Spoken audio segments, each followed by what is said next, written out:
The neon signs of New Shanghai's market district painted the rain-slicked streets in a kaleidoscope of colors.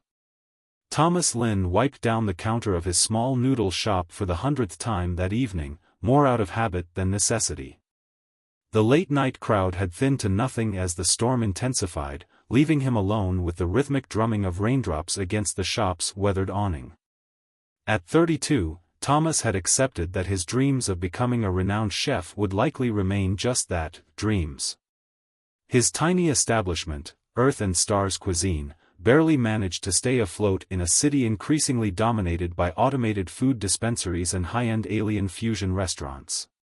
Still, he took pride in making every bowl of noodles by hand, just as his grandmother had taught him.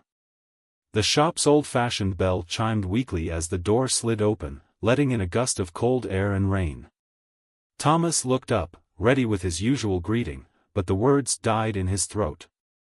In the doorway stood a tall, elegant figure unlike any he'd seen before. Her skin had a subtle iridescent quality, shifting between deep purple and midnight blue. Delicate, phosphorescent markings traced patterns across her face and exposed arms, but they seemed dim, almost flickering. She swayed slightly, one hand braced against the doorframe. "Please," she whispered, her voice carrying an ethereal resonance that seemed to echo in Thomas's chest. "I need help." Before he could respond, her legs buckled. Thomas vaulted over the counter, catching her before she hit the ground. She was surprisingly light in his arms, her skin cool to the touch. Up close, he could see that some of her bioluminescent markings were damaged, creating dark patches that looked painful. "Hey, stay with me," he said, carefully helping her to a chair. "What happened? Should I call emergency services?" "No." Her eyes snapped open, revealing pupils that shifted like liquid silver. "No authorities. They'll find me." Thomas hesitated. His mother had always warned him about getting involved in other people's problems, especially when it came to the complex politics of interstellar refugees. But something in her eyes spoke of genuine fear, and he couldn't bring himself to turn her away. "Okay," he said softly, "no authorities. I'm Thomas. Can you tell me your name?" She seemed to study him for a moment before responding. "Naira," she said, her luminescent markings pulsing faintly with each word. Was a light singer of the Centauri harmonies." Thomas had heard of the light singers. They were renowned across the galaxy for their ability to create stunning audiovisual performances using their natural bioluminescence. But they were also notoriously reclusive, rarely leaving their home systems. Finding one in his modest noodle shop was like finding a pearl in a bowl of rice. "You're safe here, Naira," he assured her, already moving to lock the shop's front door and lower the security shutters. "Let me get you something warm to drink, and then you can tell me what's wrong, only if you want to." As he prepared a pot of his grandmother's special ginger tea, Thomas couldn't shake the feeling that his life was about to become significantly more complicated. But watching Naira's tense shoulders gradually relax as the warmth of the shop seeped into her, he knew he'd made the right choice. "Thank you," she said quietly, accepting the steaming cup with trembling hands. Her markings brightened slightly at the first sip. "This is unexpected kindness." Thomas pulled up a chair across from her, his own cup of tea warming his hands. "Sometimes unexpected kindness is the best kind," he replied with a gentle smile.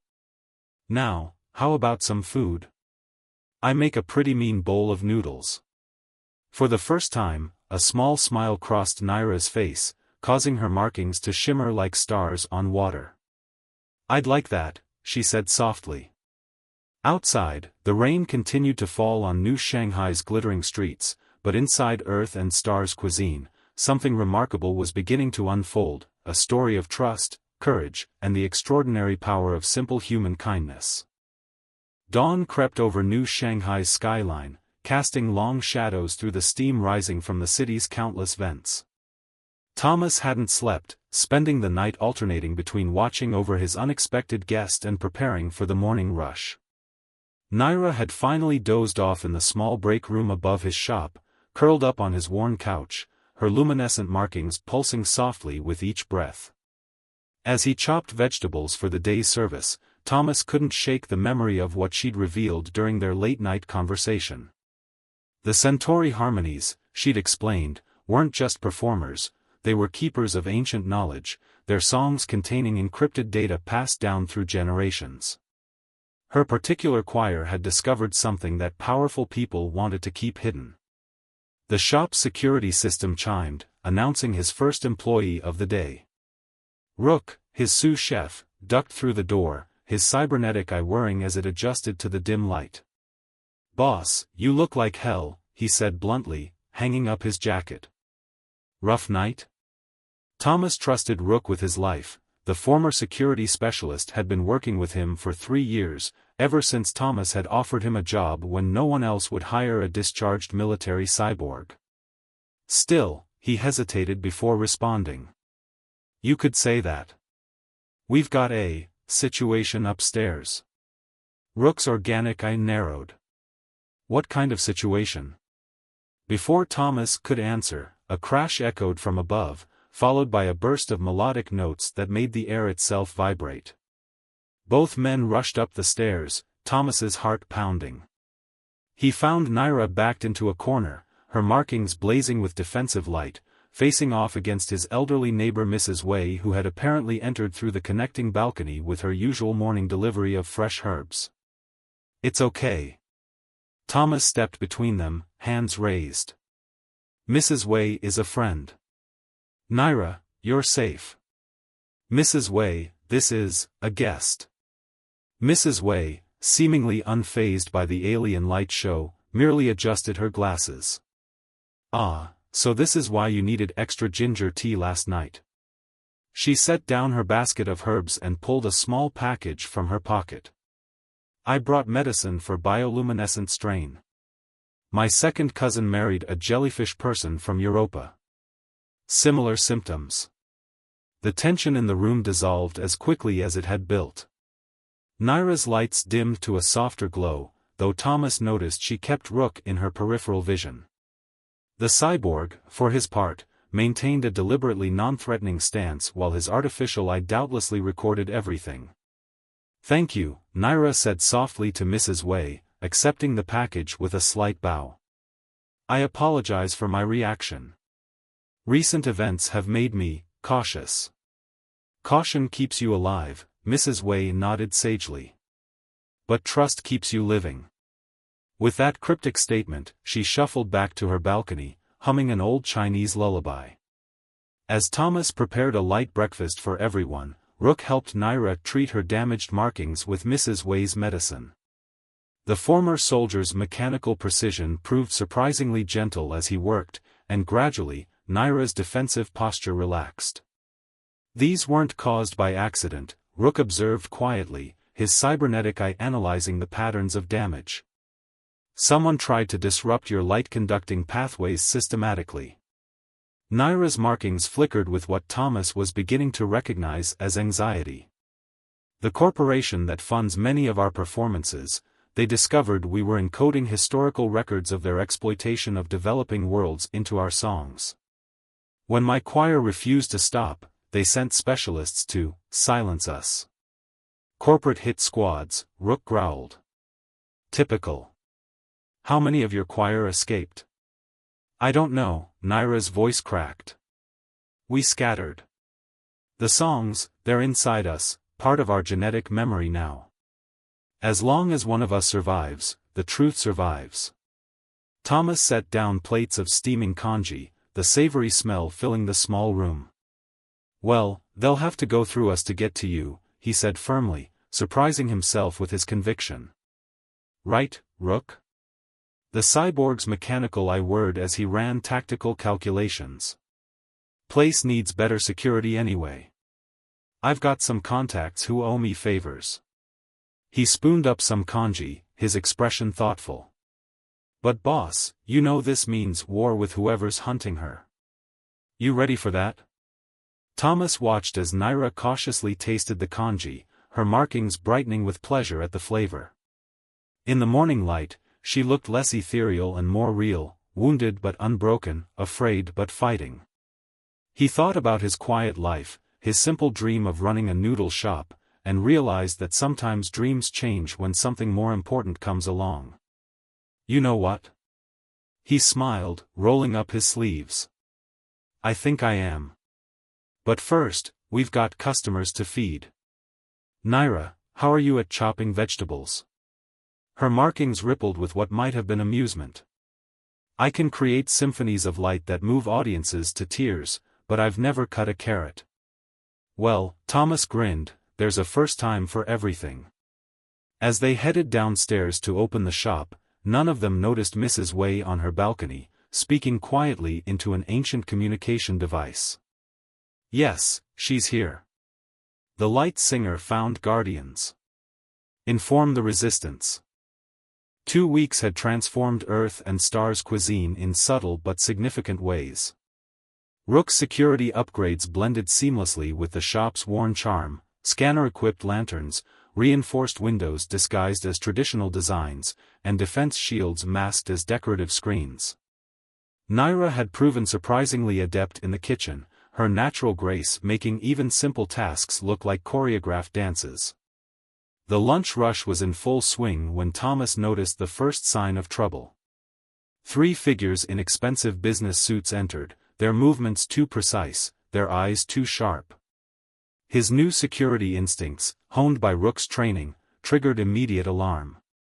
Naira, he called casually toward the kitchen, using their predetermined signal. Would you check on that special order? She caught his meaning instantly, her markings dimming as she slipped through the back door. The suit spread out across the restaurant with practiced efficiency, but their questioning gazes found only regular customers enjoying their meals. The leader approached the counter, his augmented eyes scanning everything. Mr. Lin? I represent Stellar Dynamics Corporation. We're conducting an investigation into some missing corporate property. Thomas continued wiping down the counter, his movements deliberately unhurried. Missing property? In a noodle shop? Not exactly. The man's smile didn't reach his eyes. We're looking for a former employee. A Centaurian. Perhaps you've seen someone unusual lately? We're offering a substantial reward for information.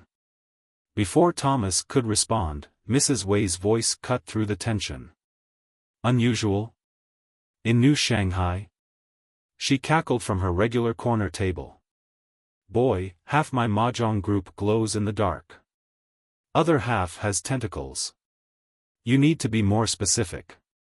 Other regulars chimed in with laughter, and Thomas blessed the diverse nature of his clientele. The corporate agent's frustration was barely concealed beneath their professional veneers. Here's my card, the leader said smoothly, placing it on the counter. Should you notice anything relevant to our search? As they left, Thomas caught Rook's subtle hand signal, they were being watched. The real danger wasn't over. That evening, after closing, their small group gathered in the apartment above the shop. Mrs. Wei had brought not only her usual herbs but also a sleek data tablet that looked wildly out of place in her weathered hands. Stellar Dynamics, she said, her usual grandmotherly demeanor replaced by sharp focus, is a front for the Orion Consortium. They don't just want to silence the truth, they want to harvest the genetic memory stored in Centaurian light patterns. Naira's markings pulsed with distress. The songs were never meant to be weapons. They're our history, our art, our soul. Which makes them valuable, Rook growled, his cybernetic eye projecting data streams. My contacts confirm there's a massive bounty. Every mercenary and corp rat in the sector will be looking for you. Thomas watched Naira's markings flicker with fear and felt something fierce and protective surge in his chest. Over the past weeks, she had become more than just someone to protect, her joy in learning to cook, her quiet humor, the way her lights danced when she laughed, he realized he couldn't imagine his life without her in it anymore. Then we fight, he said firmly. Mrs. Wei, you're obviously more than a herb seller. Rook, you've got military experience. And I know every back alley and secret corner in this district. We can protect her. Mrs. Way's ancient tablet projected a holographic map of the city. The Resistance has safe houses, but moving her would be dangerous. Corporate hunters have quantum trackers tuned to Centaurian light signatures. Then we hide in plain sight, Thomas said, an idea forming. The Mid-Autumn Festival is in 3 days. The whole district will be lit up with lanterns and light displays. Naira's markings brightened with understanding. My light patterns would be masked by the celebration. And I know exactly where to hide you, Mrs. Way smiled mysteriously. The old Temple of Universal Light. Its walls are lined with light-refracting crystals. They've sheltered refugees before. Rook's tactical system's word. It could work. But we'll need a distraction. Something big enough to draw attention away from any unusual light patterns during the transfer. Thomas grinned. Leave that to me. I've been wanting to try out that new fusion recipe anyway, the one that's just slightly more explosive than traditional. As they planned into the night, Thomas found himself studying Naira's profile, her markings shifting with each emotion. She caught him looking and gave him a soft smile that made her lights dance like starlight on water. Why do you risk so much for me? She asked quietly while the others debated tactical details. Thomas thought about all the reasons: justice, compassion, the thrill of standing up to corporate tyranny. But in the end, it was simpler than that. Because, he said softly, some things are worth fighting for. Her markings pulsed with a pattern he'd never seen before, a warm, rosy glow that spread across her features. Before she could respond, Rook's security system pinged urgently. Movement on the roof, he announced, his cybernetic eye shifting to combat mode. Multiple signatures. They're not waiting for the festival. Thomas reached for Naira's hand, finding it already reaching for his. Then neither are we, he said. Time for Plan B. Mrs. Way pulled an impossibly large plasma rifle from her herb basket. I love Plan B, she said with a fierce grin. The night air crackled with tension as Thomas and his unlikely band of defenders moved through the shadowy back alleys of New Shanghai. Rain had begun to fall again, turning the neon lights into wavering pools of color on the wet pavement. Naira's natural luminescence was dimmed to almost nothing, but Thomas could feel her trembling slightly as they ran. Rook took point, his cybernetic systems scanning constantly for threats. Mrs. Way brought up the rear, her plasma rifle humming softly as she moved with surprising agility for someone who had spent years pretending to be nothing more than a gentle herb seller. Thomas kept close to Naira, guiding her through the maze of narrow passages he'd known since childhood. 3 blocks to the temple, Rook whispered, his artificial eye glowing faintly red. But we've got company closing in from multiple directions. As if on cue, a spotlight burst to life above them, casting harsh white light into the alley. Attention, a mechanically enhanced voice boomed. Surrender the Centaurian asset and you will be compensated generously. Resist, and we are authorized to use lethal force. Thomas felt Naira's grip on his hand tighten. He squeezed back reassuringly, even as his heart hammered in his chest. How many? He asked Rook. 2 gunships above, at least 8 ground teams converging, Rook's tactical display projected a grim picture. They've got us surrounded. Mrs. Way cackled, the sound eerily cheerful in their dire situation. Surrounded? Good. That means we can shoot in any direction. She pulled a handful of what looked like traditional prayer beads from her pocket. Cover your eyes, dears. She threw the beads upward, where they exploded into brilliant starbursts of light, temporarily blinding the spotlight operators. In that moment of chaos, their small group darted down a side passage, barely wide enough for single file. The old maintenance tunnels, Thomas gasped as they ran. They connect to the temple's basement. But they'd only made it halfway down the first tunnel when a section of wall ahead of them exploded inward, revealing a team of corporate hunters in full tactical gear. Their weapons were trained on Naira, specialized nets designed to capture and suppress bioluminescent beings crackling with energy. What happened next seemed to unfold in slow motion. Thomas saw the hunter's fingers tightening on triggers. He saw Rook moving to return fire, Mrs. Wei raising her rifle. But fastest of all was Naira, who suddenly blazed with light brighter than Thomas had ever seen. Her song filled the tunnel, not the gentle melodies she sometimes hummed while cooking, but something ancient and powerful. The light pouring from her markings formed patterns that seared themselves into Thomas's vision, not random bursts, but data, history, truth made visible. The corporate hunters staggered, their neural implants overloading from the sudden surge of information. Through the chaos, Thomas heard Naira's voice, strained but determined. The songs were never meant to be weapons, but they can be shields. Move! Rook shouted, grabbing Thomas's shoulder. They ran past the incapacitated hunters, deeper into the tunnels. Behind them, Thomas could hear reinforcements approaching, their boots thundering on metal grating. They burst into the temple's basement, ancient stone walls lined with crystals that caught and amplified what remained of Naira's light. Mrs. Wei immediately began activating hidden mechanisms, causing sections of wall to shift and reform. The temple's defensive systems are online, she announced, her fingers dancing over concealed control panels. But that display of power will have every hunter in the city converging on us. They'll breach the outer defenses within minutes. Naira swayed on her feet, the enormous energy expenditure taking its toll. Thomas caught her before she could fall, cradling her gently. That was amazing, he whispered. She managed a weak smile, her markings flickering like dying stars. The songs, they protect those who protect them. But I don't have strength for another performance like that. You don't need to, Thomas said firmly. He looked around at their small group, a cyborg soldier, an undercover resistance fighter disguised as an old woman, a simple noodle chef, and a light-singing alien carrying the truth of corporate atrocities in her very being. We protect each other. That's what family does. Rook's tactical display flared with warnings. Multiple breaches detected. They're coming through the walls.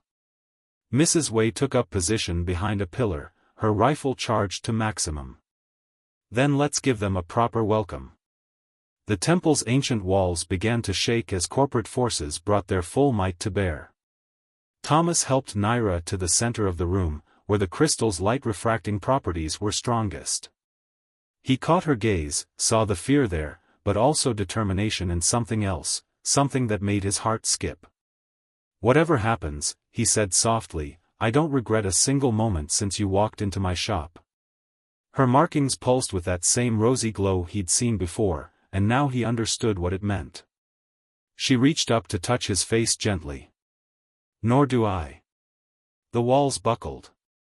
Rook's weapons powered up. Mrs. Wei began reciting what sounded suspiciously like a recipe for explosive dumplings. And in the heart of the temple, surrounded by ancient crystals and modern dangers, a chef and a light singer stood together, ready to face whatever came next. The final battle for the truth was about to begin.